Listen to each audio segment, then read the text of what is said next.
Hello everybody, my name is Rino and I'm finally back here on YouTube making some videos for you guys. And before I get started on this video, I just want to thank you all so much for the overwhelming amount of support and motivation to get back to making videos. And I will definitely be posting more frequently from now on and hopefully making some good quality content for you guys. But today's video is going to be a Reddit AMA or Ask Me Anything, and we got a bunch of questions from you guys on my first post on Reddit. There are around 138 comments. Most of them are questions, so I will try to get through as many as I can and hopefully give you guys all of the answers that you seek. Rino from the future here. I just wanted to let you know that this whole video has been split into two parts. You are currently watching part one. I honestly didn't think that the whole video is going to be so long. It was around an hour or 55 minutes long, so I just wanted to make it a little bit easier to digest and watch, and maybe even more fun by splitting it into two parts. But yeah, I hope you enjoy it. If you do, leave a like, and I'll see you in the next video very soon. The first question we have here is from the moderator of the arm wrestling subreddit, and his name is Minhail. I hope I'm pronouncing that right. And he says here, "Welcome to Reddit, Rino. Just to let you know, you are one of the few athletes who is universally beloved by the community. Hope to see you stay here in Reddit and participate with us."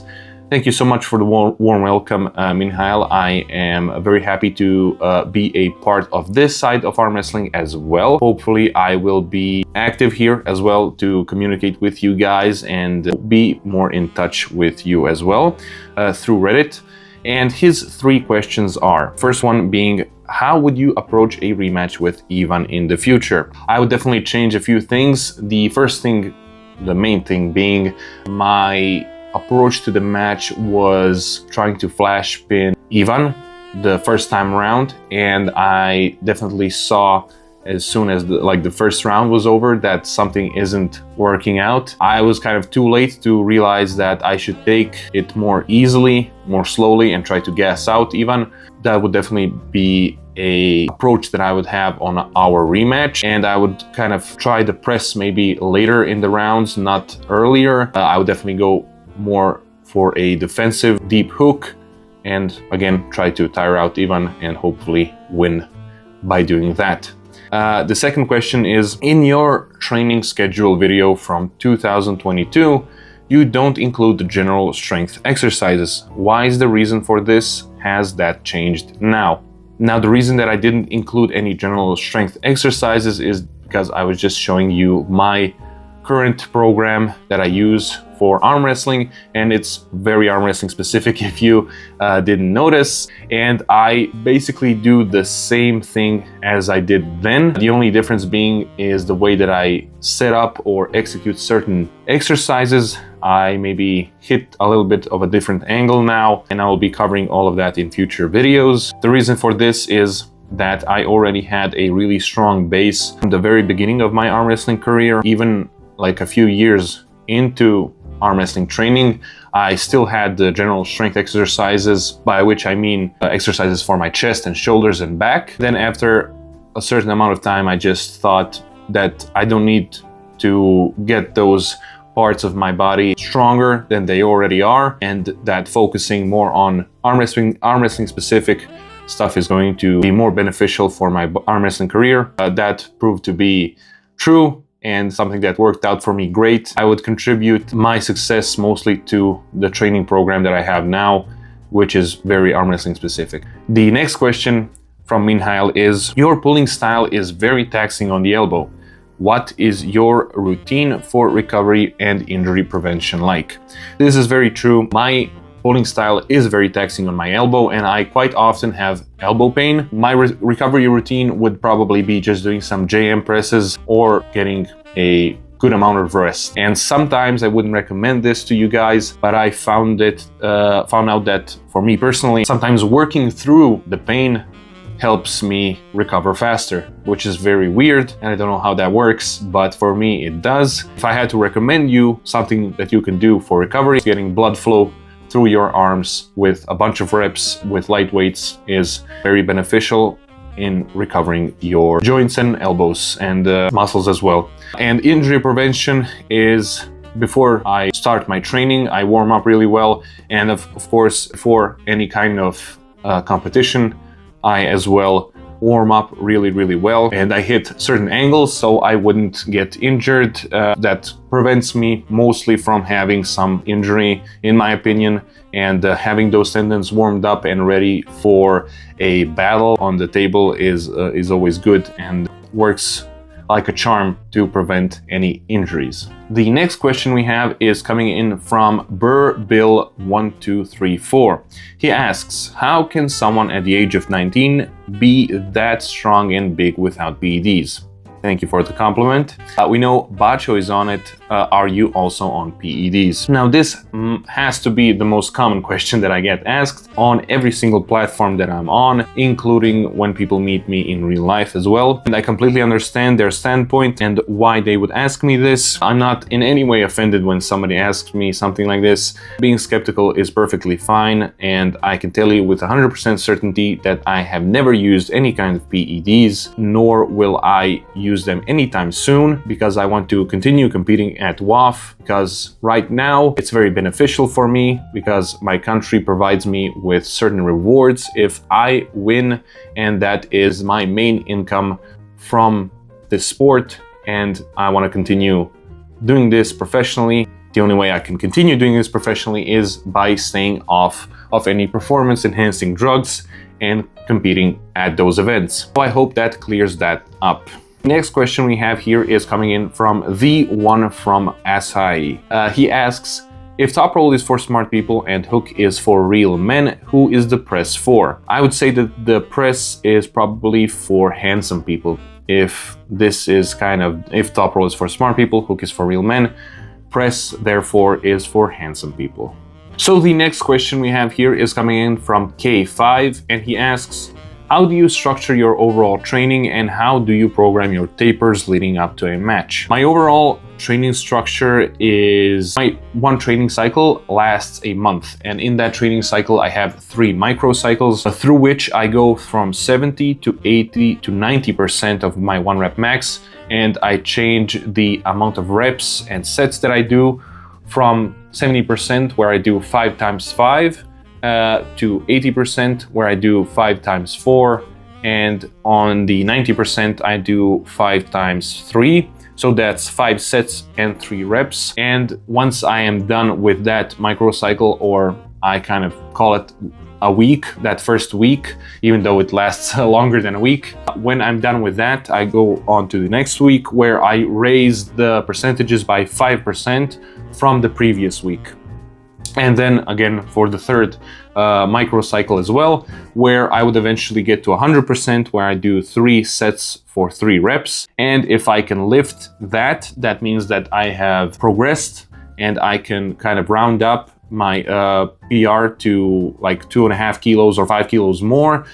So my 1 rep max would then be, let's say if my 1 rep max was 50 kilos, it would now be 55, and I would be taking the percentages from 55 kilos, moving on to the next cycle and starting the whole cycle over again. I hope you understood that. It's a little bit difficult for me to explain it, but hopefully you understood that. And how do I program my tapers leading up to a match? I usually don't do anything different when when I'm leading up to a match or a competition. I usually just continue training the same throughout the whole year, and even like a week before a match or a competition, I would just train normally without changing anything up really. But if you find something like changing the amount of focus you have on certain exercises helpful, then I would definitely encourage you to do that leading up to a competition or a match. Maybe that could help you. Next question we have here is coming in from Ishabova. Do you think you're better left or right-handed? So when we're talking about power, my left and right hand are almost identical. When it comes to technique, it's different. I'm way better at top rolling with my left hand than I am with my right. My right hand has a better hook than my left hand.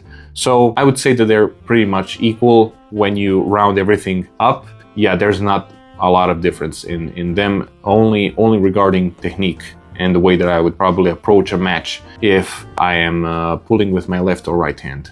The next question we have here is coming in from Alepsa1, and he asks, what kind of advice would you give to a complete beginner just starting out training, weights and table time? Now, my advice to a complete beginner regarding weight training would be get a good and strong base before you start doing any kind of arm wrestling specific exercises. And what that means is train your chest, shoulders, back muscles, and you can even train your abdominal muscles and your legs. All of that will contribute to you having a nice and strong base from which you can start adding a few arm wrestling specific exercises, and you will immediately feel less pain and you will in general be more well-rounded on the table when you arm wrestle with someone. Regarding table time, for a complete beginner, I would recommend having a little bit more table time than usual. So that would be maybe 3 to 4 times a month. And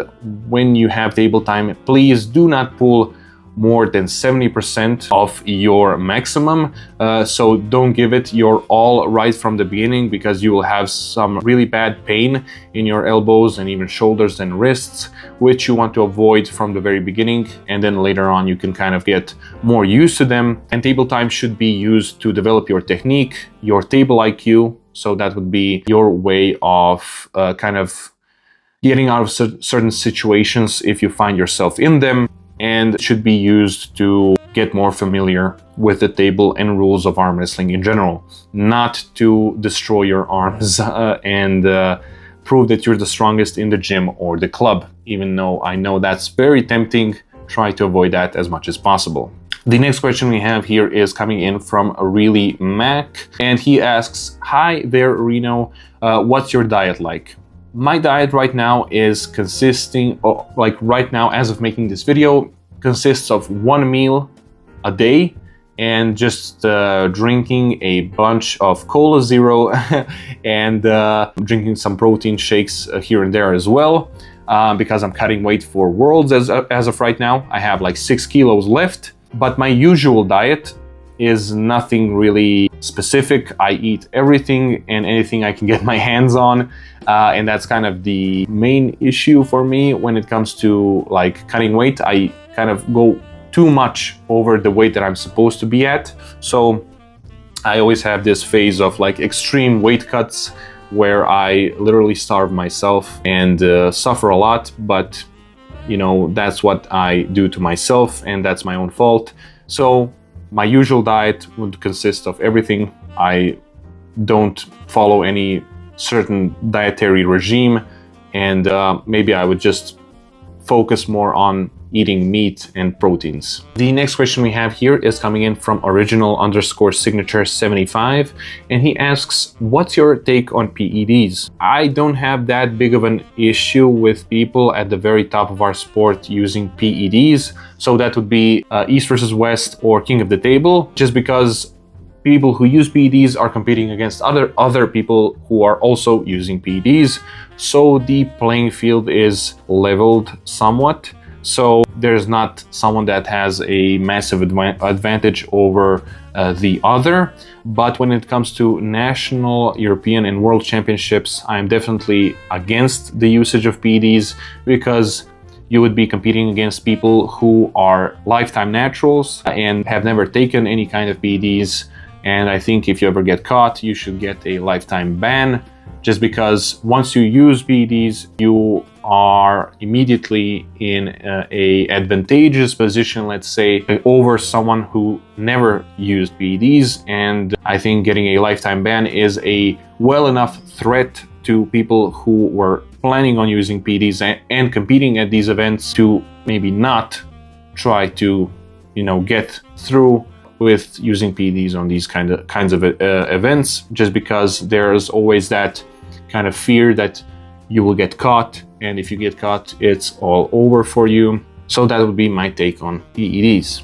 The next question we have here is coming in from AW Route, and he asks, how does an athlete find the right weight class for themselves? In my opinion, the best way to find your weight class would be by looking at your body composition. So if you are a bigger person with longer arms, bigger hands, longer fingers, and bigger wrists, you can definitely compete at the higher weight classes without much of an issue, because most of the guys there have that similar body composition, and you won't find them being too uncomfortable for you, because they will basically have the same size hands as yourself. The other way around, if you are a shorter person with shorter arms and smaller hands and wrists and fingers, I think going into a lower weight class would benefit you more, and you would find it a little bit easier there, just because, again, the competition and people in those classes usually have a similar body composition as you would. So that would be kind of the best way that you can find the right weight class for yourself. Of course, these aren't rules that you need to strictly follow. If you want to compete in some other class, or if you are having some issues keeping your weight at a certain level, you can, of course, compete in higher classes or lower. It all depends on you and your kind of diet and where you feel most comfortable at. And the second question from AW Route is, how often should you do table time? And this depends on your experience. I think if you are a complete beginner, you should do table time anywhere from 3 to 5 times a month, where you go over every single technique in arm wrestling and certain scenarios that you might find yourself in whilst arm wrestling. I think just in general, getting more used to the table and arm wrestling rules will greatly benefit you as a beginner. Whereas if you are a intermediate puller or someone who's been doing arm wrestling for a while now, I think you should focus more on weight training, which is at that level way more beneficial than doing table time, especially if you go all out when you have table time. Then you are sore for the next week or even sometimes week and a half, and you can't train properly. Having that week and a half or week of training is way more beneficial to you than that one table time session with someone where you completely destroyed your arms. So the next few questions we have here are coming in from a real person 1495, and he asks, what are your short-term, mid-term and long-term goals in the sport? So short-term goals would right now be to cut 6 kilos of weight that I have left right now, to get into the 110 kilo class for world championships that are 18 days away as of recording of this video. Midterm goals would probably be breaking some of my PRs on certain exercises, which I feel I'm very close to doing. And long-term goals are probably just winning a title match at the 115 kilo class. The next question is, who are your favorite arm wrestlers? So probably the top 5 of my favorite arm wrestlers would be John Brzenk, Arsen Liliev, Devon Larratt, Hermes Gasparini, and Vitaly Letin. I don't know, I just like those guys. There's nothing in particular that I can pinpoint. I just like the way they pull. I like their whole personality and their influence on the sport, for sure. That's the main reasons why they are one of my favorites. The next question is, where do you see arm wrestling in 5 years? Now, I would definitely like to see arm wrestling at the Olympic Games. I think that would be a massive step forward for our sport, just because people will most certainly take us more seriously. I think that a lot of athletes are going to greatly benefit from this, as they are going to be getting certain rewards from their countries if they win a gold medal or a silver medal or a bronze medal. And I think it's going to be overall greatly beneficial for the arm wrestling community if we get into the Olympics. So the next question is, who do you want to face next on left and right? So I think on the left hand, the best guy that I could face next would be David Adikian, especially because he is above me in the rankings on 115 kilos. And on the right hand, I would like to face maybe Sagov, Ibrahim Sagov. I think that would be a great match for me and him. And those would probably be the matches that I would be wanting next right now. The next question we have here is coming from Mr. Time Dying, and he asks, what do you do besides arm wrestling? Any other hobbies? So the only thing that I actually do besides arm wrestling is I'm currently studying kinesiology in Zagreb. It's something similar to sports science, so that's basically the only thing that I do besides arm wrestling. So the next few questions we have here are coming from AVA_AW, and he says, nice, good to see there's more arm wrestlers in this sub. And the first question is, do you ever plan on doing blood work and showing it to the public? Maybe you had plans, just asking. So I wasn't really planning on doing something like this, but maybe in the future, if you guys are really interested, I can do something similar. Second question is, could you show us your bulking/cutting diet? Now, I don't have any specific diet for bulking or cutting weight, but the only thing that I do is like 2 or 2.5 weeks before a competition, I would start eating only 1 meal a day. I would continue training normally, nothing would change, but the only thing is eating once a day, 1 meal. That is relatively big. It's not something enormous, but it would keep me alive for the rest of the day until I can eat again the next day at the same time. That will rapidly drop my weight so I can make it in time to the weigh-ins so I can make weight for that day. The third question is, for how long do you plan to stay at 115 kilos? Do you have any thoughts on going to 105 kilos or super heavyweights? So I was planning on staying at 115 kilos for a while, just because I feel the best at that weight, and I think the people that compete in that class don't have terribly huge hands and wrists. That could really be an issue for me, especially like if we are looking at super heavyweights, which I am planning on competing at someday. They have enormous hands and enormous wrists, which are really hard to deal with, especially for myself, where I have really small hands, even for the 115 kilo class, let alone the super heavyweights. For like cutting to 105 kilos, I am not really thinking about that, and I think I will not be cutting to 105 kilos anytime soon, just because going that low in weight really doesn't suit me well. I don't like being that light. I don't feel comfortable at that weight, and yeah, that's really the only reason that I wouldn't go to 105 kilos. 115 is perfect for me right now. The fourth question is, if answer to question 3 is yes, I plan to go for 105 kg, do you have future plans to get the title in 115 kgs and 105 kg? Maybe even simultaneously. So the answer to the third question was no. I wasn't planning on going to a 105 kilo class anytime soon, but I do have plans on, getting another title shot at a 115 kilo class, and that's something that I'm looking forward to, of course. Next question we have here is from one of my good friends, ArmHistorian. If you guys aren't following him on YouTube or Instagram, go follow this guy. He makes some amazing content. I'll be leaving the links to his YouTube channel and Instagram page in the description below.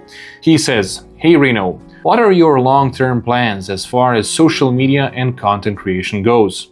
Do you plan to keep up or perhaps even ramp up the quality of content as your career on the table evolves? I definitely have a plan to continue doing YouTube, and yes, eventually the quality, I'm hoping that the quality of the content that I produce is going to get higher and higher and better for you guys. Continuing on that, he asks, do you think as our sport grows, maintaining an online presence or being in the public eye when away from the table will be a necessary for everyone, up and coming competitive arm wrestlers? Thanks.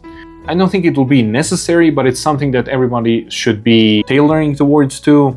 I think you should always want to be more present on social media, especially if you want our sport to grow in quality and quantity. And I think maintaining a public eye or being in the public eye is definitely something beneficial for yourself and for our sport as a whole. The next question we have here is coming from Asmo Plays, and he asks, hey Rino, what is your current and your goal weight? Do you have a specific number that you're going for? Yes, Asmo, as of right now, I am weighing in at 116 kilos and my goal weight is 110. The next question we have here is coming in from Horia740, and he asks, Who do you think is stylistically the toughest opponent for you in your weight class? Honestly, I think it's Alijan Muratov. I mean, if you are referring to my weight class at East versus West, then it would probably be Devon, who is the toughest opponent stylistically. And if you are referring to World Championships or Europeans, then I would say probably someone like Alijan Muratov and even Sandris. I think those two guys are probably stylistically the toughest opponents for me personally. Next question we have is coming in from Euphoric Ear 9405. He asks, top 5 arm wrestlers according to you. So the top 5 arm wrestlers are, for me personally, Levan Sagnashvili, Remis Gasparini, Vitaly Laletin, Devon Larratt, and Alijan Muratov. Those are the top 5 guys as of right now for me. Now, if I would to look into the past and kind of try to give you a top 5 arm wrestlers of all time, the list would probably be a little bit different, but as of right now, those 5 guys are the best in my opinion. Next question we have here is coming in from former_print7043. He asks, Rino, when you were born, were the doctors surprised you had a beard? They were actually not surprised because they were able to see that I had a beard before I was even born on ultrasound, and I immediately actually started arm wrestling with them when I was born, and they stood no chance. The next question we have here is coming in from awake_TF. He asks, what is your most injured/damaged body part and how does it affect your game plan in matches?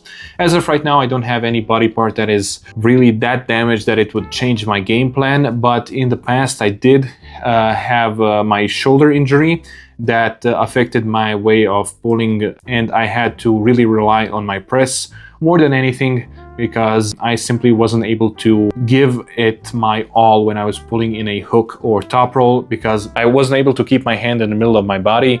It would usually line up with my shoulder or even sometimes go outside of my shoulder, and that would really lower the amount of pressure and power that I can exert at that very moment. Next question is, what's the main difference between your left and right?